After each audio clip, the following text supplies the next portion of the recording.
國內鋼材大廠正良甲永豐餘因為成本搶懸，宣布要起價。正良是這個月開始，工業用紙甲紙箱啊要起10%，但是永豐餘是會針對高成本的訂單甲客戶協商來調整價數。但是甲咱日常生活較有關係衛生紙，暫時無要起。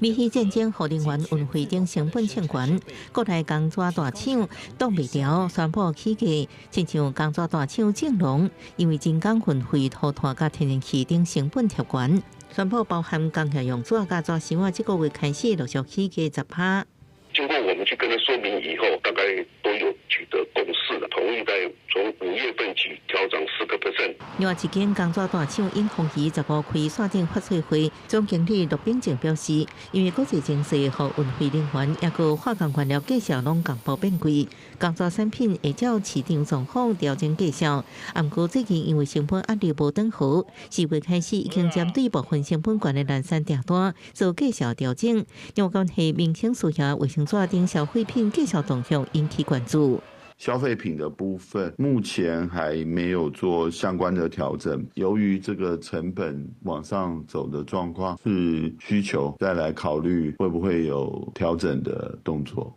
同款面臨成本壓力的，也個國內中華紙廠總經理陳瑞虎表示，因為查庫一直欠貨，預期第2季也個有真濟挑戰。不過，即馬唔是成本的上觀點，真正觀點可能會落在最近3個月，下半年無排除繼續起價。今年是從2月一直到4月、5月都有小幅度的一個提漲，今年以來大概是10到15%。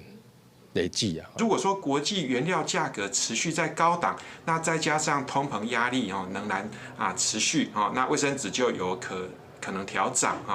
那但是衛生紙它比較屬於這個民生用品它的通路呢跟政府呢通常比較敏感所以說漲幅跟速度呢未必像紙箱這麼樣的快。不過，專家預期，若國際原料價格繼續搶懸，衛生紙可能起價，民眾錢袋啊，恐驚要閣變咯。記者綜合報道。